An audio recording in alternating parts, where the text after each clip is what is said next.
When we're young, we have an amazing, positive outlook about how great life is going to be, but somewhere along the line, we forget to dream and end up settling. Join Up Dots features amazing people who refuse to give up and chose to go after their dreams.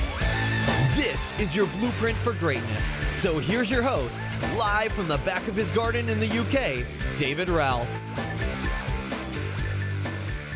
Yes, good morning to you all and welcome to Join Up Dots. This is episode 117, or you might know it as Graham Hughes Part 2. Yeah, if you was listening to yesterday's show, you would have heard the inspiring tale of how one chap left Liverpool and became a double Guinness Book of Records world holder. Yes, he was the first chap to cover 201 international borders on foot, bus, taxi, train, ship or canoe.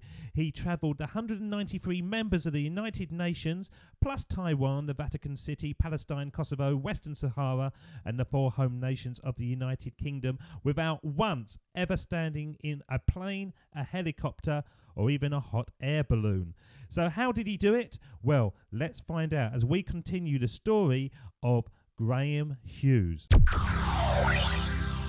Speech I want to play, and I'll be fascinated to see if it has relevance to you.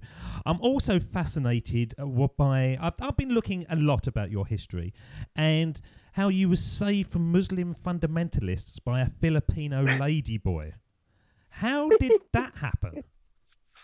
Oh, well, you know, there's a bit of purple throws going on in there. I was on a boat, ferry boat from Sandakan, which is in northern Borneo, and I was heading over to the Philippines to tick off the Philippines off my list of countries.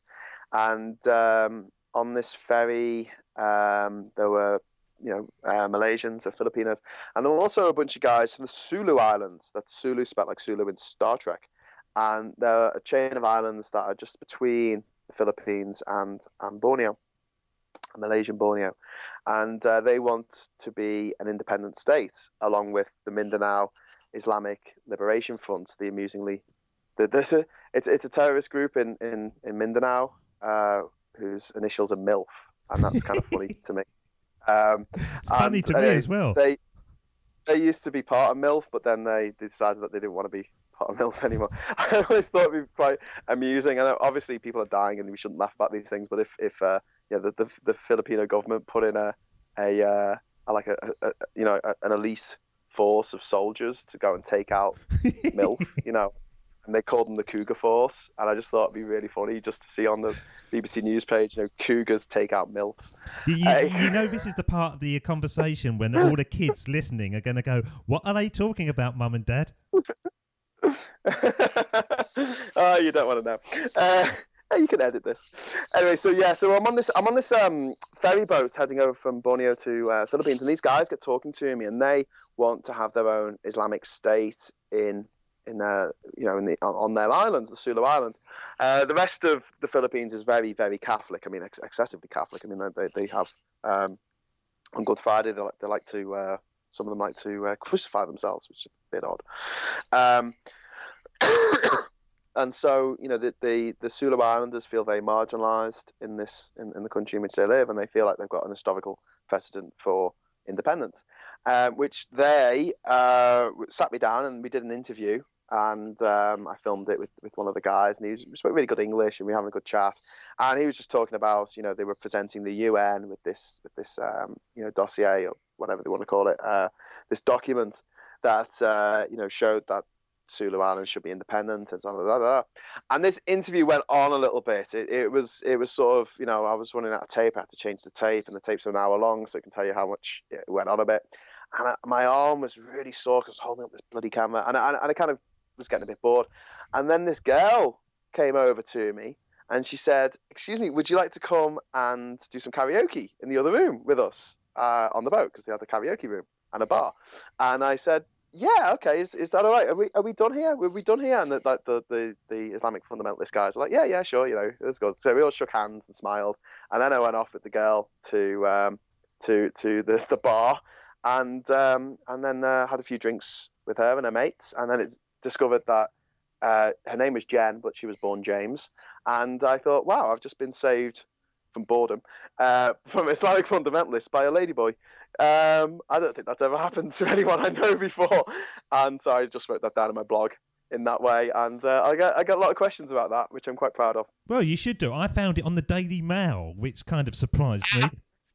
Oh, the Daily Mail! Don't get me started on the Daily Mail. I just want to say I've never done an interview for the Daily Mail or the Sun newspaper.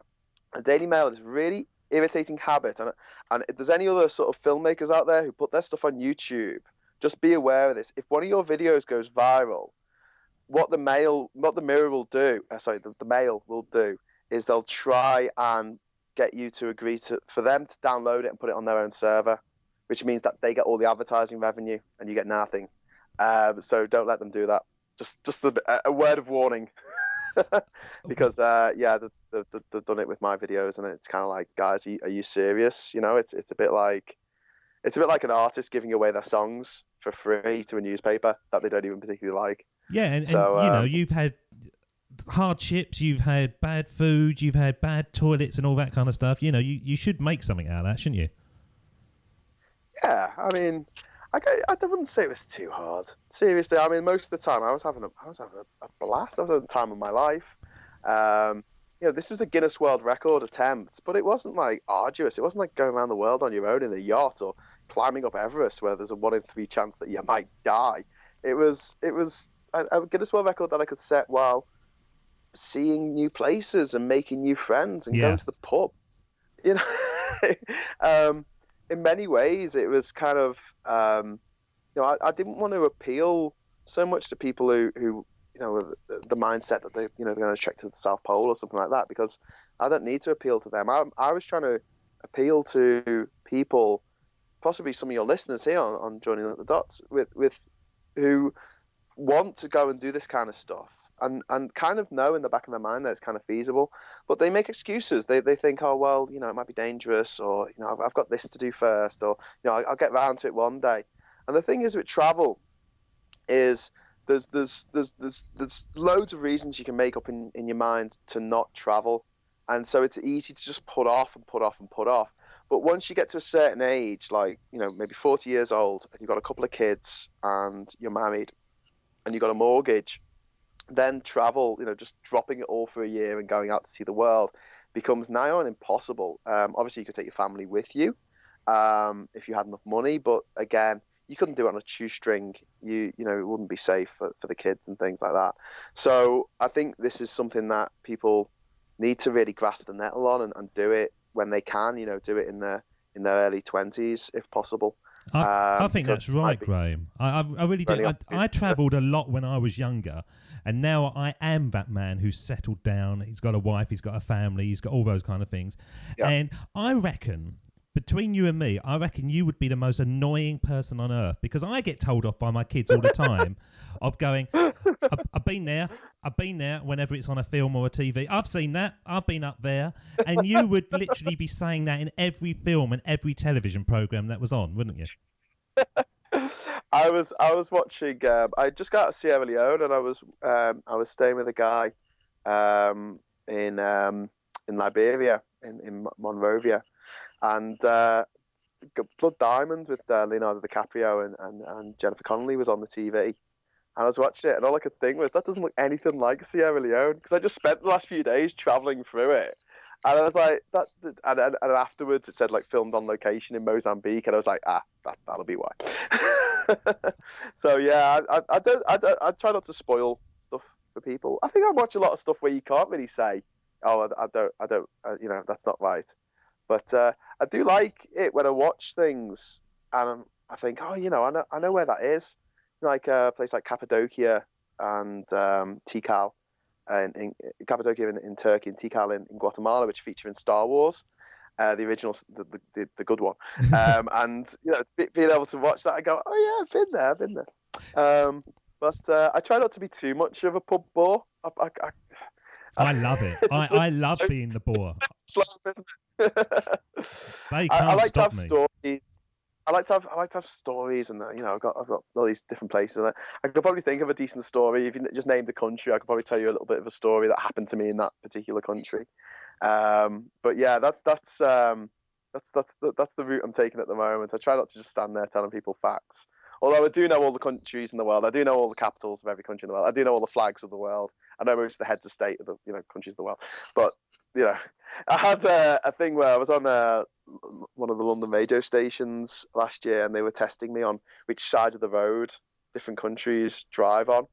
And the last one they asked me was Samoa, and I said, well, they used to drive on the right, but now they drive on the left. And they're like, no, wrong, they drive on the right. And I said, quick, look it up on Google. So they Googled it, and I was actually right. They did actually swap over about 2 years ago. So there you go. You always will be on my pub quiz team. You've got to be, haven't you? Yeah. Geography, movies and music are my sort of speciality. Well, what I want to do, Graham, I just want to play the speech that I play on all the shows, and it is called Join Up Dots for this reason. And this is the speech that Steve Jobs made back in 2005 when he talked about only being able to look back and see your path by connecting the dots. I'm going to play it now, and I'll be fascinated to see whether you can actually join up the dots of your life or whether it's been totally sort of haphazard, stumbles and falls, trials and tribulations kind of thing. So this is Steve Jobs. Of course, it was impossible to connect the dots looking forward when I was in college, but it was very, very clear looking backwards 10 years later. Again, you can't connect the dots looking forward. You can only connect them looking backwards.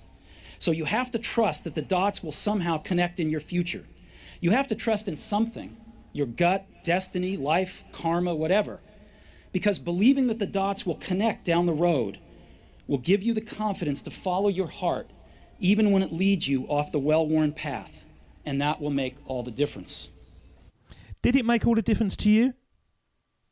Yeah. I'm I don't normally agree with everything Steve Jobs says, but yeah, I do agree with that one. That's absolutely spot on, and I think that it was very frustrating for some people who knew me, especially probably my brother Mike. The fact that they couldn't see the dots that I was connecting, they just thought I was kind of perhaps being a bit irresponsible. But I could definitely connect the dots. Do you want me to connect the dots? Do you want me to tell you?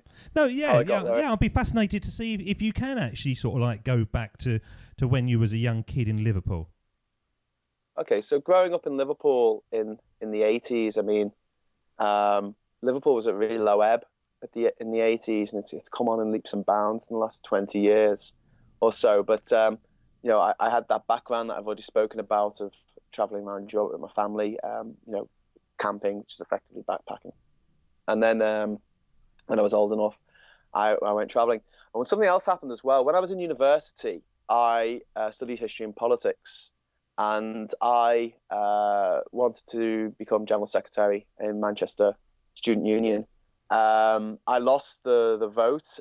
Some might say illegally, but I did lose by about 12 votes out of a good few thousand. So that was a big gutting for me. And then that sort of put me on this route of, well, what do I do now? Because I had my heart set on, sort of this career in politics after university. And one of the things I'd done in university is I'd set up a comedy society, and we had put on stand-up comedy nights, and me and a couple of friends had set up sketches and skits and things which we filmed on the camcorder that we bought for our society. And this was at the very, very beginning. This is 1998, and this is the very beginning of non-linear editing. Up to this point, all editing had to be done in an edit suite, which cost £1,000 to hire for the day, or maybe possibly more. Now you could buy Adobe Premiere or one of these things. I mean, you could use a FireWire cable in order to get that footage digitally, not analog, digitally off your camera, and then edit it yourself in a non-linear fashion, which was just absolutely amazing. And looking back now, we just think, yeah, that's normal. Everyone's got Movie Maker and things like that on the computer. I mean, you can edit movies on your phone now, but back then this was a sea change, and I loved it. I loved editing. I really got into it. I think it's because I like puzzles, I like challenges, I like jigsaws and things. And editing something is kind of like doing a jigsaw, but you don't know what the final picture is going to be. And I was really good at it, and I really enjoyed it. And so after university, I thought, right, well, this is what I want to do. I want to film stuff and edit it. And so I took myself off around the world. So I was traveling, and I filmed it all while I was traveling. And then at the end of it, I put together videos of my travels around the world, just for my friends, because this is before YouTube, and there was no way of putting this much footage on the internet. And so those things came together: the travel and the filming and the editing. And I worked in Liverpool. I set up my own company, and I worked with a lot of very talented people in Liverpool: designers, photographers, other camera operators, other editors, and other directors. And we had a great little community going, and we all helped each other out on videos. And we ended up working on things for a lot of Liverpool bands. We even did stuff for the Arctic Monkeys and some of the bigger, more famous bands out there. And but in the back of my head was still this thing of, I want to go to every country in the world without flying, which had, that idea had been in my head for years. And it got to a point where I think I've been to about 70 countries around the world. And I was thinking, I've really got to do this. If I was 29, I thought, if I'm going to do this, I've got to do it pretty soon. But obviously, I was, and something I might talk about later, I was kind of waiting for someone to give me permission to do it in a way. And I had taken the idea to a couple of British newspapers to do as a sort of written feature, and they had said no. At the same time, I was reviewing gigs and things for the BBC website for Liverpool. So I was keeping my hand in writing, doing journalist stuff, but also making music videos. So I was well in with the sort of music scene in Liverpool. I was also, heading off every few months to go on travels around the world. And so all these things eventually came together in the summer of 2008. I went to Australia with my then girlfriend, Mandy, for her sister's wedding. And I had sold a YouTube video of me doing a bungee jump in New Zealand to lonelyplanet.tv. And so that gave me an in with Lonely Planet. And I thought I'll maximize that. So I put together a pitch video. And I originally did this video actually for Mark Bonus, who's one of these very inspirational guys. He helped set up Tribe Wanted, where a group of young lads from the UK bought, or they rented, an island in Fiji, and they had people come over and live with them on this tribe, on this island, and they did it up for the local people who lived there as well. And it's a great little sort of community project, and Mark had helped set that up. He's a Scouser as well. And he was setting something up, and he said, can you do a pitch video about travel? And I thought, well, I'll pitch this. So I made this video of me in all these different places around the world. I put loads of really cool music on it. It was very exciting. It was, graphics of all the different places I was going to go to. And I also had footage of all the places I'd already been to, because I'd already been to 70 countries around the world. And then I sent it to, I ended up sending it to Lonely Planet and saying, hey, to my contact there, and saying, hey, what do you think about this? And she wrote back sort of saying, oh, well, it's always nice to hear from our contributors, it's a really cool video. Thanks for that, sort of thing. And I just thought, well, it was worth a try. Anyway, a few hours later, I got a phone call off the girl saying she'd just shown the video to the head of development at Lonely Planet TV in Melbourne. And he really loves it. Can I come in? Can we do a conference call or something? Where am I?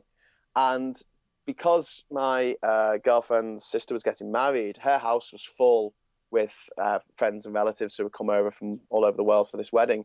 And so me and my girlfriend were staying at a friend of ours, and she lived literally round the corner from Lonely Planet HQ in Melbourne, literally walking distance. And if you know how big Melbourne is, the chances of that happening are pretty remote. And we were only staying there for one night, and it was the night that, the next morning I needed to be at Lonely Planet. So I was like, yeah, I'll be there 9 a.m. So I headed over there, and I think everyone that I'd sort of pitched the idea to before had sort of looked at me and gone, you'll die. I mean, something will go wrong, because what if this happens, that happens, whatever. But I think the guys at Lonely Planet were a bit more open-minded, because they do travel books for every country in the world, including war zones. And he just wanted to know, can you do it? And I pulled out my sort of 27-page dossier that I'd already written up, which was exactly how to get from every country, from each country to the next country without flying, all the countries of the world. I'd it all written up, and I had bus times and ferry times and what days of the week this ship went across the water and all this kind of stuff. And I presented that to him, and his big question was, "Can you do it? Can you do it?" And I said, "Yeah, I'm going to do it anyway. So if you guys want to get involved, that's great. But I'm doing this for myself and for the charity WaterAid. And if you guys want to come along, that's fantastic." And that was a bit of a bluff, actually, because I was still in the back of my mind. I was thinking, I really need support on this. I can't really do it by myself. And then over the next few months, they really got on board. They managed to pitch the idea to the National Geographic Adventure channel, who commissioned it. And at the time, Lonely Planet were owned by the BBC, so BBC Worldwide came on board and said they'll distribute it. And we had ourselves a green light for an 8-part TV series about me and my travels, which is just incredible. And so on the 1st of January 2009, I did that trip across the River Plate in Argentina over to Uruguay and set off on my journey. And I think it was this culmination of the travel, the music videos, that sort of wanderlust that I had from a young age, all kind of came together. And I remember sort of, this thing about connecting the dots. I went to lots of music festivals. I still do. When I was young, I went to lots of music festivals. I used to go away all the time. And it used to drive my older brother mad because I was living in this squalid little flat in Liverpool, without any hot water. And he's like, why don't you have hot water? And I'm like, well, because I'm saving up for my next holiday. And he's like, but you owe me 50 quid. And I'm like, yeah, but these are my priorities. And he would always get a bit upset about my priorities being sort of travel and filming stuff and stuff like that.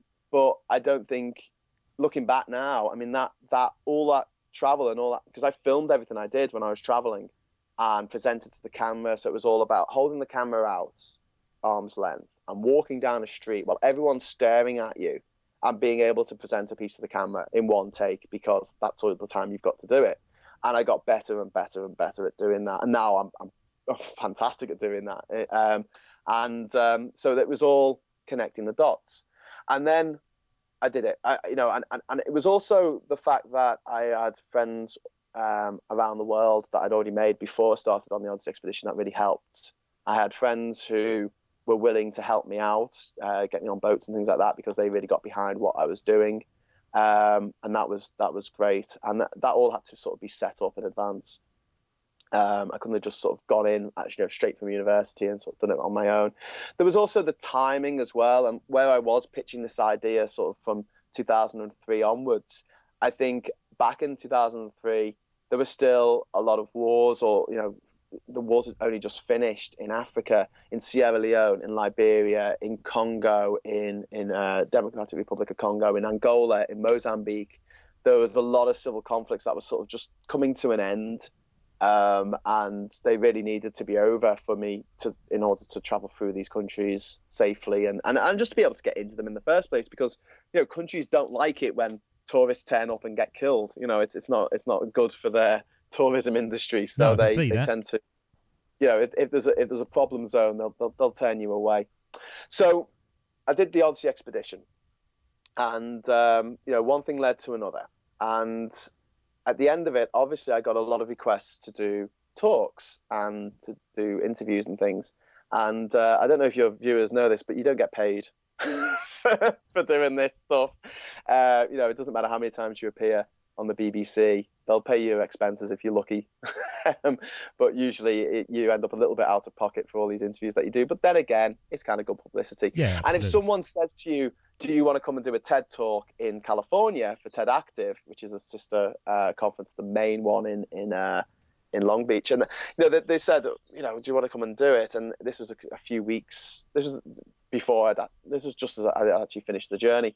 I just said yes, because although it was the end of my journey, I was skint, couldn't really afford it.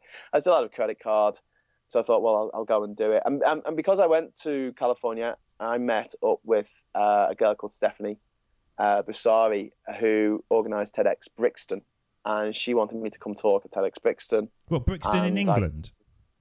Yeah. I didn't know they TEDx did. Place everywhere. Do they? There's TEDx Liverpool, Manchester, Sheffield. Yeah, I did TEDx Bath University a few weeks ago. I'm actually speaking at TEDx Liverpool via Skype in a couple of weeks' time, so that should be fun. But so I went along to TEDx Brixton, and when they're doing the talks, they have sort of 12 speakers or whatever, and in between the speakers they'll show a video of someone else's talk. And one of them was a guy called Caesar Kuriyama, and he developed this idea of shooting 1 second of footage every day of his life. And he put together this video of 1 second a day, and it went viral on YouTube. He did really well out of it, and he made an app. And eventually, the movie Chef that's just come out with Scarlett Johansson and Jon Favreau. He actually does the 1 second every day thing in that, and at the end of the movie, you see his images from the movie, from the story. And so Caesar was invited along to the premiere of that and everything. But I didn't know all this. All I saw was, that's a really cool idea. I know someone who's got footage from every country in the world of themselves saying the name of the country that they're in. That's me, because in every country I got in, I actually filmed myself saying, "Hi, my name is Graham Hughes, and I am in ... Bhutan or Comoros or Suriname or wherever." And so I put together this video. I went through all my footage. I've got like over 300 odd hours, 375 hours of footage. So I went through it all, and picked out these 1 second clips of me in each country, and I put it together and put it on YouTube, and it went viral. And I got like 1 million views. I was like, wow, this is amazing. And one of the things that happens when you get a lot of views on YouTube is the quality of your adverts go up. So when you've got like 50 views, it's kind of like, Bob's used car dealership down the road. But when you've got 1 million views, you start getting adverts for Nike and Sony and Samsung and stuff like that. And so there was an advert for a Samsung competition. And the idea was, all I saw from the advert, because I didn't have the sound on, but it was a guy, and he was on a desert island, and a bottle washed up with a camera phone in it, and he smashed the bottle, and he took out the camera phone, and he was playing with the camera phone. And so I clicked on it because I was kind of intrigued, because I thought, I like that idea of having, like what looks like a camera, but it's also a phone for traveling. And it was a competition, and it said, come to Puerto Rico and learn to survive in the wild on a tropical island with Les Shrouds. The guy does Survivor Man in Canada. And I just thought, that sounds great. So I just filled out the form, and I was a bit cheeky. They had this big box saying, tell us why you should be a contestant on this game show, sort of thing. And I just put Google me. That was it. Send. And they did. And within a few hours, I got a message from the production company XXM. It's really hard to say, in Los Angeles, and they said, "Yeah, we'd love you to be on the show. Can you make it over to Puerto Rico?" And I was like, "Yeah, of course I can." I'd finished my journey. I didn't have a job. I was at that time I was living at my parents' place. I'm like 35 years old, been to every country in the world, double Guinness World Record holder. Oh, double Guinness record. What was the second one? There was I've got the record for the most countries visited in 1 year without flying, which is 133, and now I've got the Guinness World Record for the fastest journey to every country in the world without flying. Wow. Which is which they reckoned it as every member of the United Nations plus Taiwan, Vatican City, and Palestine, and Kosovo, I think. So does that stay in there until somebody beats you? Is that how the Guinness Book? Yeah. But I've got the certificates, and I'm the first person, and no one can take the fact that I'm the first person away from me. I'm sure someone will beat me. I had a guy come to the island earlier this week called Torbjorn, and he's 50 countries in so far to his Odyssey Expedition. He's trying to go to every country in the world without flying and trying to beat my time. So that's pretty cool. But yeah, I took part in this competition, and I got through to the final 8, and we went to this island, and we had these things to do, like building a shelter and starting a fire with a couple of sticks and all this kind of stuff. And then at the end of it, it kind of came down to a public vote, and the other contestants had bigger internet followings than me, I think, and they were sort of YouTubers and stuff like that. But I think that because I'd traveled to every country in the world, and because I had real life friends in every country in the world, and people I'd met, people I'd gone for a drink with, people whose house I'd stayed at, that really stuck me in good stead, because it wasn't just a one vote thing. You could vote every day, once a day, and you could maximize your voting power by playing little video games on the website. And I'm a geek. I attract geeks. It's just the way it is. And like most of my mates were like, "Oh, video game, cool," rather than, "Oh, I've got to play a video game." And so I got possibly more votes than I thought that I would get, just because I had a core of people who were voting every day. And I eventually won by a skin of my teeth. I think it came down to about 1% of the vote or something like that. But I won it. And the prize was a $100,000 credit with an island broker. And so they put me onto this island broker, and he said, $100,000 isn't quite enough to buy an island outright. But what you could do is do a deal with this guy, Ian Usher, who's the guy I was talking about earlier. He's been to 100 countries around the world. He sold his life on eBay. I've Googled him as you were talking, actually. Yeah, he actually sold his life on eBay, which is quite impressive. He sold his house, his car, his motorbike, everything, all the content, an introduction to his friends, an interview with his job. So it's kind of like, he really did sell everything. And with that money, he did this 100 goals in 100 days thing, which was really impressive. And he had 100 things that he wanted to do. Things like meeting Richard Branson and going to Christmas Island to watch the annual crab migration and things like this. And he managed to do nearly all of them, which is amazing. And then Disney bought his life story. For a big sum of money. And with that money, he bought this island that I'm on at the moment. So I got in touch with him, and he's a fellow... They could have got it on eBay and saved themselves a fortune, couldn't they? He should have done. What he did, he bought this island, and when he got it, there was no house on it or anything. There was no buildings on it. Him and local guys cleared the entire island over the course of sort of 3 years, and made it sort of habitable, built a house on it and everything. And he was looking to sell, and I said, well, how about this? I give you a third of the money that you're looking for, and for that I get exclusive use of the island for a year. And then when the island gets sold, I get a third of whatever it gets sold for. So if I add value to the island while I'm there, obviously I only get a third of that value. You actually get 2/3 of that value. So, your quid's in. And Ian really liked this idea, and he went for it. And so he got the money, and he spent it on a big Winnebago. He's currently traveling around Texas at the moment with an RV doing inspirational speaking. Like I say, I'm sure you'll talk to him on this show at some point. I'm going to get him on this. But I mean, I think, like I say, we're both Northerners. We're both from England. We've both got this sort of wanderlust about us. So we're quite similar characters. And and that's he went for it. I came over to Panama in March this year, and then I spent a couple of about a month traveling around Central America with my girlfriend. And then we took over the island. We lived here for about 2 months. I went home back to England a couple of weeks ago to go back to the Glastonbury Festival and a few other things. And now I'm back on the island. My girlfriend's had to stay in the UK, so I'm kind of on my own at the moment. But it's kind of nice. I mean, I've got a book to write about my travels and things like that, and this has given me the opportunity to do that, sort of unfettered by distractions and things like that. I think it's perfect, Graham. I really do. I think the way that your life can join up the dots is astonishing. Yeah. And do you know it makes no sense. If you looked at it from when I was 18, it wouldn't make any sense whatsoever. But looking back at the age of 35, it all makes sense. All those nights out, all those music festivals, all those crazy things that I went and did and went to see, and all this, it all went into the mix to make what I did possible. I'll give you an example, right?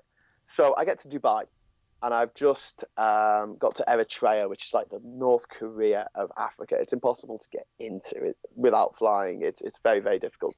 The border with Ethiopia is mined. The border with Sudan is open, but only for locals, and it's very hard to get over there as a tourist.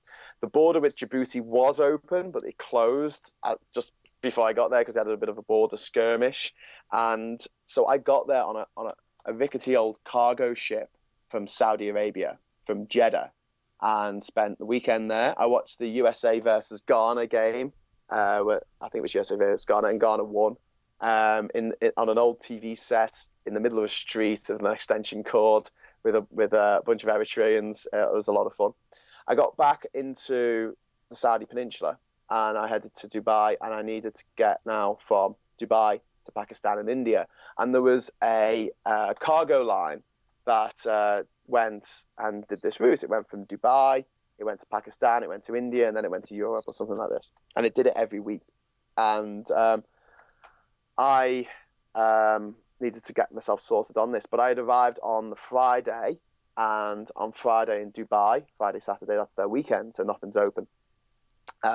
So I met up with my friend Damien, who's from Manchester, who was working over at Dubai at the time. And he said, come on, let's go out for a drink. So we went to this bar called Rock Bottoms, which is at the base of a hotel or something. And there's 2 pool tables there. The place is packed. There's 2 pool tables. And we're standing there, and I'm like, do you want a game of pool? He's like, yeah. And we're waiting for these guys to finish, but they put more money on the side, so we know they're not going to finish for a while. So I go over and say, hey, do you guys want to play doubles? And they're like, yeah, sure, no problem. And my TV show on National Geographic Adventure channel had just started in Dubai. And one of the guys said, hey, are you that guy who's going around the world? And I said, yeah, I am. And he goes, oh my God, nice to meet you, and blah, blah, blah. And we're having a good chat. And we started talking about Eritrea because his fiance is Eritrean and he's never been there before, and he's going to go over there in the next few months or whatever. So we're talking about Eritrea. And he said, so what are you doing in Dubai? I mean, where are you going next? I said, well, I need to go to Pakistan and go to India, and there's a cargo ship that goes to Karachi and it goes to Mumbai. But I need to talk to someone, from like logistics guy or whatever for CMA, CGM, because they've helped me before. But I've got to wait till Sunday or Monday before I can get in touch with them. And the guy put his hand in his pocket and he just said, you're never going to believe this. And he pulled out his business card and it said on it, Barry Dinage, logistics manager, CMA, CGM. And I'm like, you're the guy I need to speak. I've just met you randomly in a bar on a Saturday on a Friday night playing pool. This is so weird. But if I hadn't gone to the bar, I wouldn't have met him.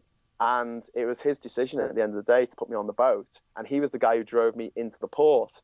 And if things had been different, if I decided to stay in that night and then met him in another, situation, like going into his office or something, I turned up in my scruffs and he thought, oh, I don't like the look of this or whatever, things could have been very different.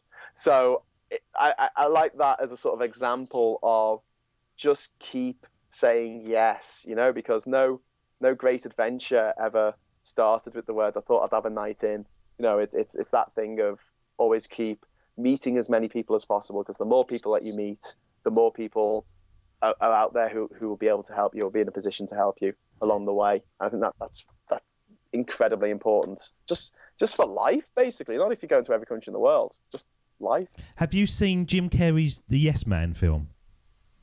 No, I haven't. Damn it! I need to watch that. I like the idea because it was I've seen the book. I haven't read the book, but I would like to watch that. You watch that because it is that message comes out big time, and it's just by the more times you say yes, crazy things happen, and some of them are brilliant, some of them aren't brilliant, but more often than not they're great. And just saying no all the time, you stagnate, don't you? You stagnate. Yeah. Well, just before we put on you to this sermon on the mic, because I'm very aware, Graham, that you probably don't realise this, that you've just broken a new record. You might be a double Guinness record holder, but you're now the longest ever episode on Join Up Dots. You've smashed the record. So I would love this episode to keep on. Stuff to talk about. I know. I tell you what. I'm gonna. If you're polite enough, I'll bring you on for another go. Would you be up for that? Yeah, sure, absolutely. I would love to have you on a go, but I'll be fascinated. I'm going to put you on the sermon on the mic, and I'm going to send you back in time like a young Marty McFly to have a one-on-one with your younger self. And if you went back to the young ginger lad up in Liverpool, running around probably worshipping Ian Rush and Kenny Dalglish, what would you say to them? So this is it. This is you, Graham Hughes, on the sermon on the mic. I'm Evertonian, mate. You're what? Okay. I'm an Evertonian. Oh, are you? Oh, well, you're still... Yes. Ian Rush. Support a better team and then you'll be even better. Right, here we go. This is Shocking. This is a switch. I could have said Tranmere. Could have said Tranmere. This is the sermon on the mic.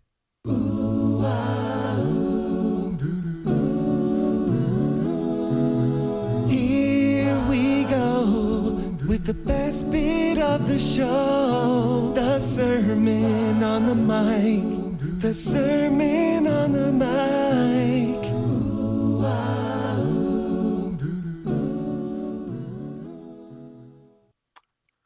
So, young Graham, I think the main thing I've got to tell you is that I want you not to wait for anyone to give you permission to do stuff.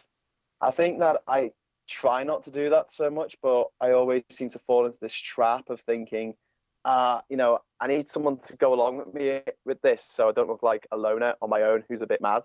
And I think I waste a lot of time because I'm waiting for someone to give me a deadline, or I'm waiting for someone to say, right, this has to be done. So my really good advice at the moment, I think, would be just to do everything that I've done, but try and do it a little bit earlier. And also, I think there's an important thing to remember as well, that what you're doing is something that no one else has ever done before, and I think a lot of people are going to maybe try and take a little bit of advantage of that fact, because you're not a businessman and you don't really know that much about sort of making loads of money out of stuff. So just be careful what you agree to do for free. There's nothing wrong with sort of doing publicity and things, but if it's going to cost you a lot of money, I don't know if it's particularly worth it. You need to say to people, yeah, I need some dosh for that. I don't know why I'm saying this to my very younger self. I could say this to myself last year, but that's something that I should really, really bear in mind. And the other thing is that you're brilliant. People sort of like the fact that you're a bit quirky and a bit out there. So make the most of that, and don't try and worry about your mates thinking that you're a lunatic, because you obviously are a lunatic, and yeah, you just need to embrace it. I love that, and I love you, Graham. I love the fact that you're quirky. Every time I watch Indiana Jones and the Last Crusade, I will think of you, and I do think that people need to have adventure, and they need to try things, and they need to do crazy stuff. And the thing I like about you tried something that was almost impossible. It seems beyond belief in my mind that you can do that, especially to get in the Guinness Book of Records doing that, because some Guinness Book of Records are rubbish. Did you know, I know that the world record, the Guinness Book of Record for eating Jaffa cakes in 1 minute, do you know how many? I don't know. About 5. 6. How many? 6. 6? 6 Jaffa cakes in 1 minute is a Guinness record. So if you could eat 7... No. Yeah, honestly, 7, you'll be a 3 times record holder. I just stayed at home and eating Jaffa cakes. I eat 7 Jaffa cakes a minute just normally. That's my normal sort of Jaffa cake per minute ratio. It is, isn't it?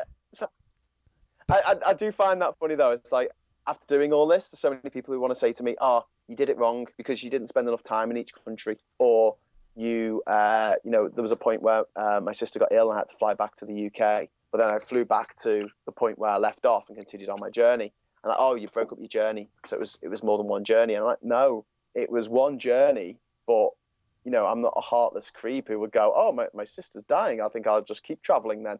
I actually came home to see her.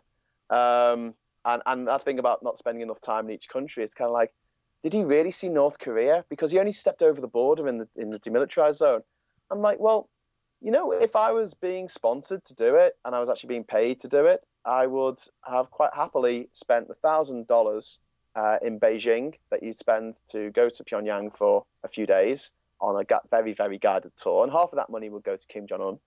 And the other half would go to the Chinese government, probably. I don't know.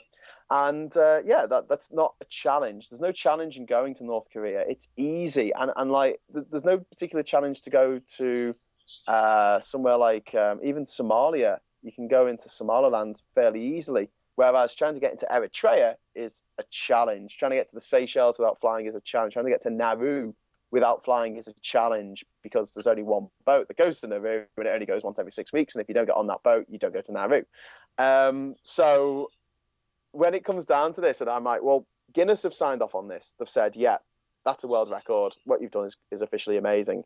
I think, well, you know, I've put the gauntlet down now for other people to follow, and they can do it their own way if they like. But if they beat my record of 4 years and 1 month, which you could do, honestly, if you read my blogs, you'll not make the same mistakes I did, and you could easily do it in 2 or maybe 3 years.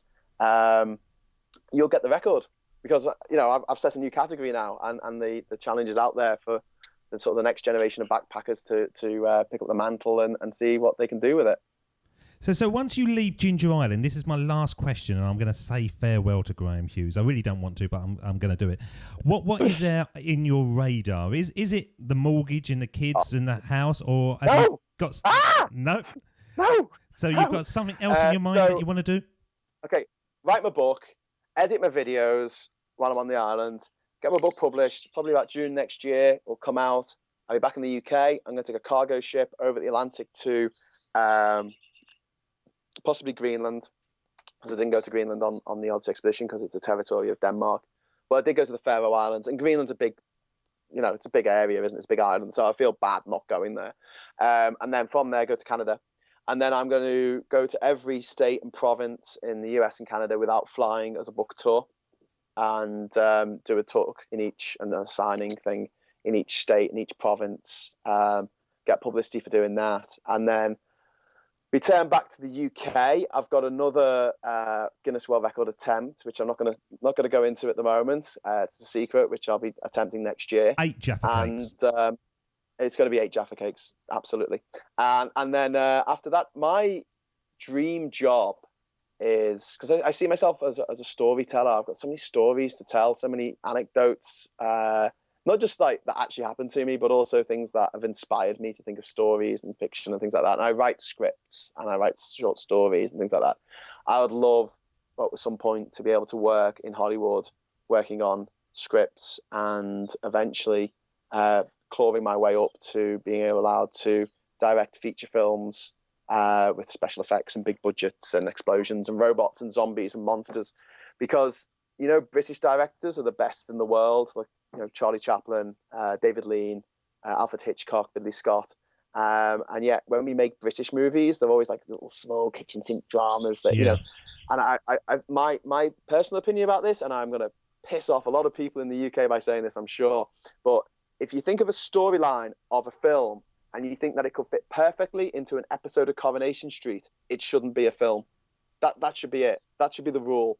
So when you go to the cinema, it's always something a little bit larger than life. It's got to fill the screen. It's got to have excitement and explosions and things that take you out of the everyday mundane stuff. But in Britain, we make 70 films a year, and the majority of them are that kind of mundane, day-to-day drudge of everyday life.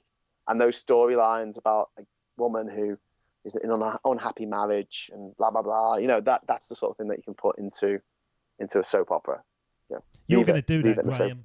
You're going to do that. I know you are. And if you're ever if you're ever in the London area, I'll have a pint with you. I will buy you a pint. Okay. I'll tell you my brilliant Indiana Jones script that I came up with while I was in jail in Congo. I was there for 6 days, so obviously I had a lot of time to myself. And I thought, do you know what would be absolutely boss? And then I came up with this really great idea for an Indiana Jones movie set in Africa.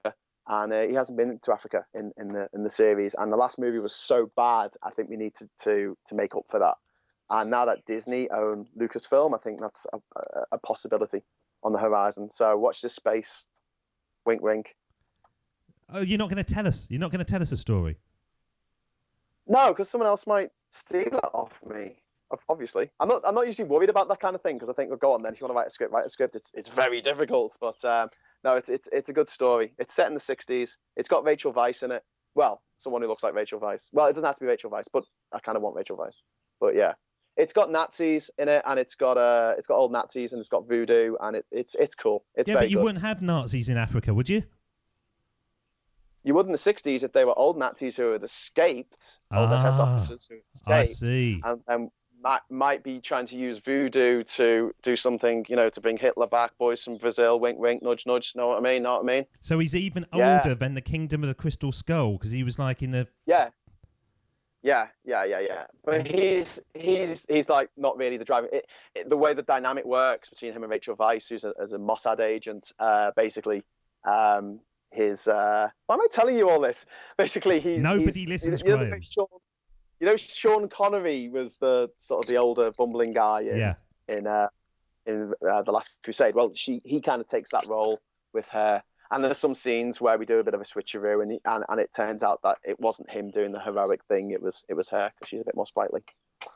So there. Raiders of the Lost Colostomy Bag, or something like that. No, it's going to be an indie movie. It's going to be great. Well, how can people who have been inspired by you, and I've been inspired, how can they connect with you, Graham? Oh God, so many ways. My Twitter handle is at every country, which is easy to find. If you go on my website, I've got the OdysseyExpedition.com, which is about the Odyssey Expedition.